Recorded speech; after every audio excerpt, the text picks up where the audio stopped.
15 दिवसात त्याचे नवीन टेंडर्स होते. 8 कोटी सांगा बरं, 100 कोटी तारीख सांगा काय बरं. 100 कोटी मध्ये मामा 100 कोटी मध्ये ती म्हणजे ते विड्रॉलची प्रोसिजर सुरू झाली. त्याच्यातले 8 कोटीची जी कामं ते आपण सीएमना प्रस्ताव पाठवला, त्यांनी आपल्याला अप्रूव्हल दिलं. ती 8 कोटीची पण आदरणीय पालकमंत्री महोदयांच्या अध्यक्षतेखाली कमिटी आहे, त्याच्यामध्ये आपण तो प्रस्ताव पाठवला. ते पण विड्रॉ करून तेही रिटेंडर करतो. तर ती पूर्ण रद्द होईल पुढच्या 15 दिवसांमध्ये. आणि तुम्ही सर्वे करा जेवढे कामं पेंडिंग आहे ना, एक तर ते आम्हाला दंड आकारणं हा उद्देश नाही साहेब कोणाला. कामं झाली हा एकमेव उद्देश. एक तर रद्द करा, एक तर करायला लावा आणि तर रद्द करा. दोघे पैकी आम्हाला अपेक्षित आहे.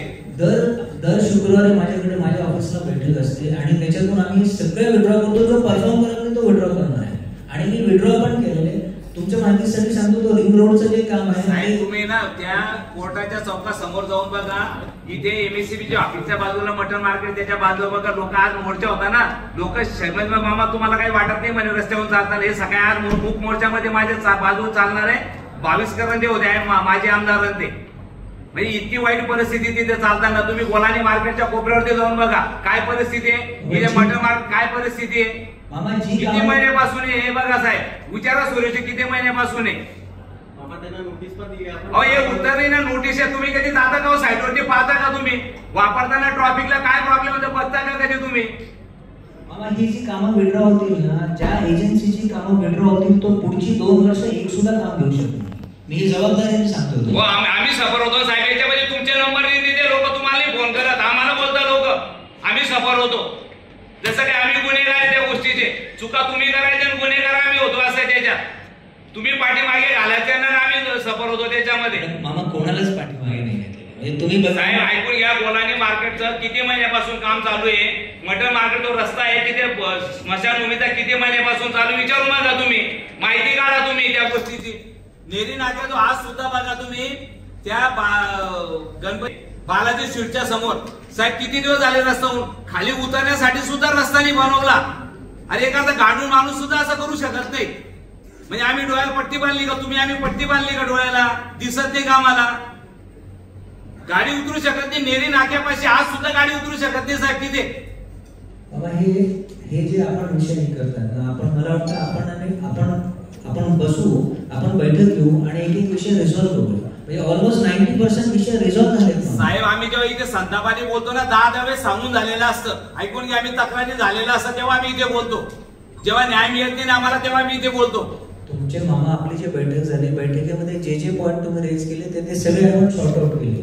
पण आता मुळात रस्ता असा आहे 250 काम आहेत. 250 कामामधून प्रत्येक कामामध्ये विषय किती प्रॉब्लेम बघा तुम्ही. आता नसेल आणि आम्हाला जर इथे न्याय मिळत नसेल तर आम्ही बोलणं बंद करतो. मग गोलानी मार्केटचा जो विषय मी कालच त्या रस्त्याने गेले ना, खरंच गाडी ट्रकला पण इतकी अडचण.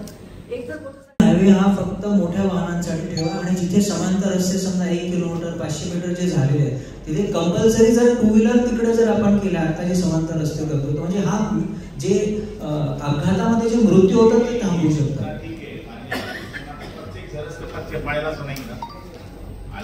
तसं कलेक्टर साहेबांनी ऑर्डर कशी करू शकलो आपण आणि ट्रॅफिक थोडी कंट्रोल केली तर हे मृत्यू कमी होतील सर. कारण ऑलरेडी आपले आता काय झालं सर, आपण समांतर रस्ते जेव्हा करायला जातो ना ते टोटल अतिक्रमण करून घेतलेले. तर त्याच्यातून आपण केलं त्याच्यावर पुन्हा ते गाड्या वगैरे सगळे लावतात. ते समांतर रस्त्याचा उपयोग नाही होत सर. तिथे जर आपण 2 व्हीलर त्या रस्त्यावर रूट केलं तर ऍटलीस्ट ते अतिक्रमण विनंती. आपण स्वतः एकदा समांतर रस्त्यावर फिरा.